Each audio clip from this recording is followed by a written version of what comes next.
insya Allah teman-teman yang saat ini mendengarkan ngaji, kalau saya boleh menebak, pasti semuanya pernah mengalami rasa sakit, pernah mengalami sakit. Bahkan Kanjeng Nabi pun juga pernah mengalami sakit.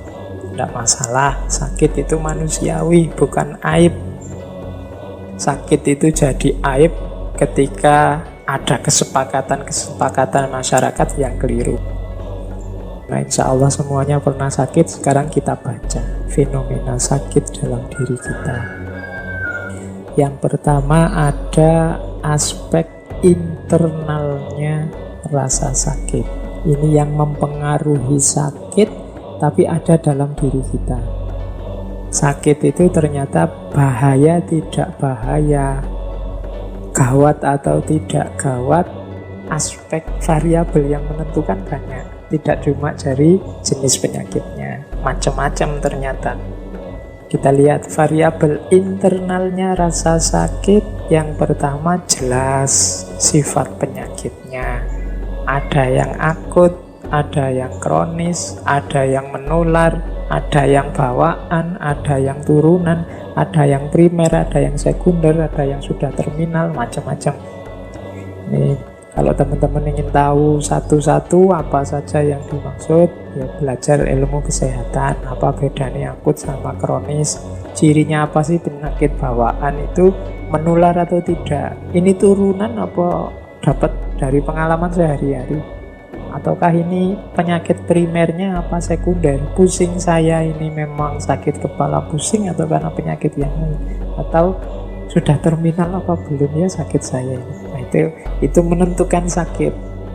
Jadi yang jelas variabel internal penyakit yang pertama ya sifatnya penyakit itu sendiri. Yang penting itu. Yang kedua jangan lupa persepsi kita terhadap rasa sakit. Ini juga menentukan gawat tidaknya penyakit. Ada yang panik, ada yang serius, ada yang cuek, ada juga yang menikmati. Macam-macam loh, ya kan? Kadang-kadang teman-teman, apa ada Pak sakit itu menikmati? Loh, ada yang mengambil keuntungan dari sakit. Alhamdulillah Pak, badan saya panas. Waktunya presentasi saya sejak kemarin deg-degan mau presentasi. Pagi-pagi badan saya panas Pak. Alhamdulillah ini bisa izin ke dosen ini bahwa saya sakit. Loh, itu menikmati. Ada juga orang yang sakit cuek, tidak dirasakan. Ini bahaya. Ada yang panik, padahal cuma perutnya mules sedikit, paniknya luar biasa. Ada yang seperti itu. Hari ini banyak orang yang karena akrab dengan gadgetnya, dengan laptopnya, dengan internetnya. Kita kan selama ini mengandalkan Google mencari informasi macam-macam. Kadang-kadang Google ini juga nambah panik kita. Misalnya, kok saya sakit kepala, rasanya kok di bagian belakang kepala. Kan terus teman-teman nanti ke dokter mahal, saya cari dulu aja gejalanya lewat Google. Terus kita buka Google, kita cari apa penyakit apa sih yang cirinya sakit kepala di bagian belakang. Wah, kita lihat terus Google isinya horor semua. Itu bisa stroke, bisa kanker otak, bisa kita tambah panik. Padahal itu mungkin ya sakit kepala biasa, mungkin kepala kita kurang oksigen atau apa. Tapi gara-gara Google ini terus kita jadi panik, kita mendokteri diri kita sendiri sehingga kita panik. Nah, ini juga penting ternyata persepsi kita terhadap gejala. Jadi sifat penyakit ya penting. Kita ini janjane ngalami penyakit apa toh. Kemudian yang kedua persepsi kita. Nah terus kalau sudah tahu ngalami itu tanggapanmu apa? Dan yang ketiga ya persepsi nanti ditentukan oleh karakter kita sendiri. Ada orang yang memang mudah panik, ada orang yang santai, ada orang yang serius, ada orang yang mungkin tidak terlalu peduli dengan apa yang dia rasakan. Itu karakter. Ini nanti menentukan persepsi. Jadi sakit yang kita rasakan selain nanti ditentukan oleh penyakit ini sendiri, juga ditentukan oleh persepsi kita. Kemarin mungkin teman-teman sempat dengar atau sempat baca berseliweran cerita saat pandemi corona ini terjadi, terus banyak orang dalam tanda petik seolah-olah panik. Terus ada cerita tentang seorang wali Allah yang ketemu dengan makhluk yang namanya wabah ini. Jadi cerita ini ada memang di salah satu kitab, seorang wali yang bertemu wabah yang mau masuk kota Damaskus.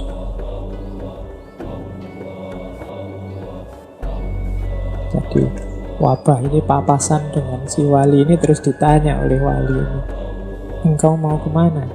Aku mau ke Damaskus. Sudah saatnya, ditakdir Damaskus akan mengalami wabah. Katanya sang wali, ya sudah, monggo, tugasmu memang itu. Tapi saya tanya, kira-kira nanti korbannya berapa? Saya dapat amanat untuk sedikitnya untuk mengambil sekitar 1000 nyawa dari wabah ini. Akhirnya oleh si wali ya dipersilakan, begitu memang tugasnya. Masuklah wabah itu ke kota Damaskus. Terjadi wabah selama kurang lebih 2 tahun. Setelah 2 tahun si wabah ini pulang kembali. Ya kok yang dilalah ketemu lagi sama waliullah ini. Ditanya lagi, sudah selesai wabahnya 2 tahun yang lalu? Sudah, ini saya mau pulang. Jadi mengambil 1000 orang? Ya, jadi saya ambil 1000 orang. Tapi ternyata yang meninggal 50.000 orang.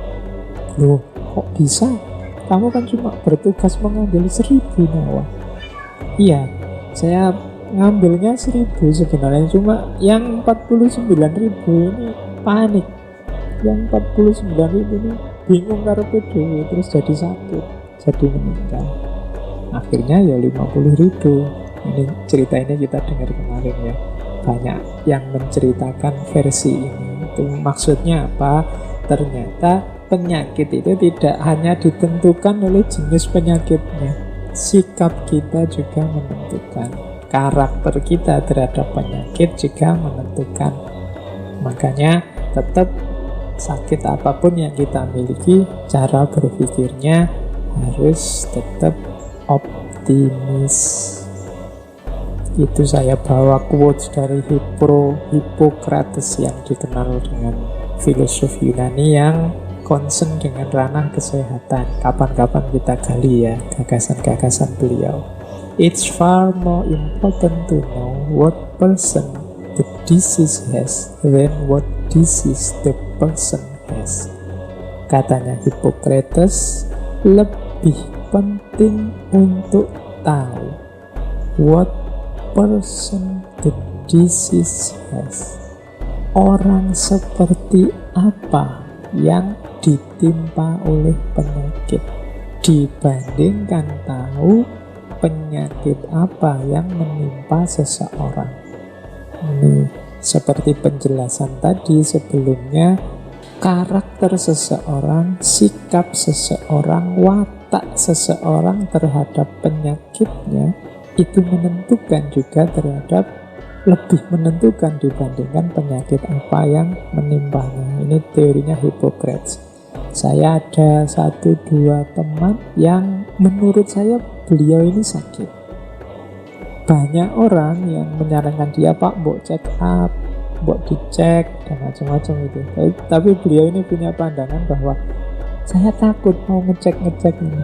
Nanti kalau ketahuan bahwa darah saya tinggi, apa kolesterol saya tinggi, nanti saya drop. Jadi beliau ini takut kalau dia tahu bahwa ternyata dia memang banyak penyakit, terus malah drop, malah nggak bisa aktif, malah mikir penyakit, akhirnya dia malah takut itu. Ya ini mungkin ada salahnya di level tertentu juga, ya ada benarnya. Jangan-jangan memang begitu. Sekarang berpikirnya masih positif, pokoknya aku sehat, terus masih bisa beraktivitas. Tapi siapa tahu nanti kalau ternyata setelah dicek malah tahu jadi penyakit, malah kepikiran, malah jadi negatif. Mungkin begitu kan, beliau yang lebih ngerti tentang kondisi mental beliau sendiri. Ya ada juga bahayanya. Jadi hidup itu kan selalu begitu, harus tepat mengambil keputusan di titik yang sangat akurat, karena meleset sedikit seperti tadi antara manfaat dan bahaya itu kan sama-sama ada. Kalau kita ngambil keputusan yang tidak pas ya nanti justru keliru jadi bahaya. Tapi katanya Hippocrates tadi ini, jadi penyakit itu berarti apa? Tidak sekedar penyakit apa yang nempel ke kita, tapi lebih penting lagi karakter apa yang kita miliki sehingga berpengaruh terhadap rasa sakit. Oke, kita lanjutkan. Kalau tadi sudah variabel internal, sekarang kita masuk ke variabel eksternal. Di variabel eksternal ini berarti yang berpengaruh terhadap sakit yang kita alami ternyata tidak hanya internalnya saja, tapi juga eksternal. Internal tadi 3 tadi, jenis penyakitnya, kemudian sikap kita dan karakter kita terhadap penyakit.